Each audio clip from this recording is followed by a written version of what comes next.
در این فعالیت‌های جهادیش গর্জে উঠল ইরানের প্রিয় বন্ধু রাশিয়া।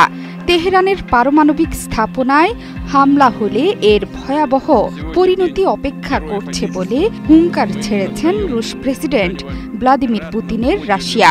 ইরানের পারমাণবিক স্থাপনায় সামরিক হামলার হুমকির বিষয়ে তীব্র নিন্দা জানিয়েছেন ভিয়েনায় আন্তর্জাতিক সংস্থাগুলোতে রাশিয়ার স্থায়ী প্রতিনিধি মিখাইল উলিয়ানভ।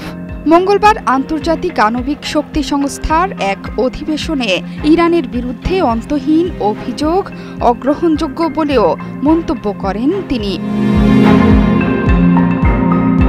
তিনি বলেছেন, ইরান যে পারমাণবিক অস্ত্র তৈরি করছে তা এখনও প্রমাণ হয়নি, তবে যুক্তরাষ্ট্র এবং তার মিত্ররা ইরানকে আক্রমণ করেই যাচ্ছে, এমনকি ইরানে হামলার হুমকি দিয়ে যাচ্ছে। এই ধরনের উত্তেজনা কূটনৈতিকভাবে সমস্যার সমাধানের পথকে কবর দেবে। এর ফলে সামরিক এবং রাজনৈতিক উত্তেজনা বাড়তেই থাকবে। শুধু তাই নয়, ইরানের পারমাণবিক মতবাদ ইসলামী বিপ্লবের নেতা আয়াতুল্লাহ আলী খামেনির ফতোয়ার ওপর ভিত্তি করে তৈরি, যেখানে স্পষ্টভাবে পারমাণবিক অস্ত্র এবং অন্যান্য গণবিধ্বংসী অস্ত্র উৎপাদন, দখল এবং মজুদ নিষিদ্ধ করা হয়েছে। ওয়াশিংটনের সবচেয়ে প্রিয় আঞ্চলিক মিত্র ইসরায়েল প্রতিনিয়তই ইরানে আগ্রাসনের হুমকি দিয়ে যাচ্ছে।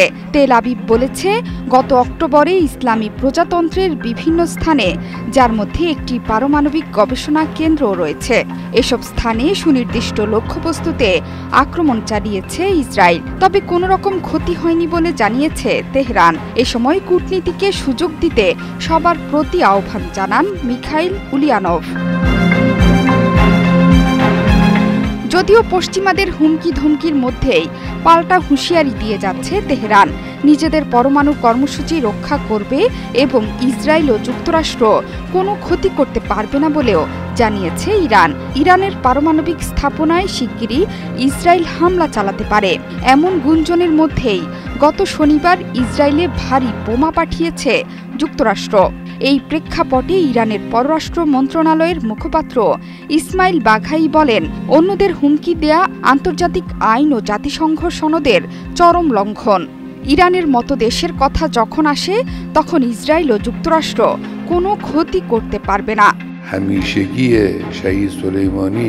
রোববার জেরুজালেমে সফররত মার্কিন পররাষ্ট্রমন্ত্রী মার্কো রুবিওর সঙ্গে যৌথ সংবাদ সম্মেলনে ইসরায়েলের প্রধানমন্ত্রী বেনিয়ামিন নেতানিয়াহু বলেছিলেন, এই অঞ্চলের প্রতিটি সন্ত্রাসী গোষ্ঠীর পেছনে ইরান রয়েছে এবং ইরান কখনোই পরমাণু শক্তিধর হতে পারবে না।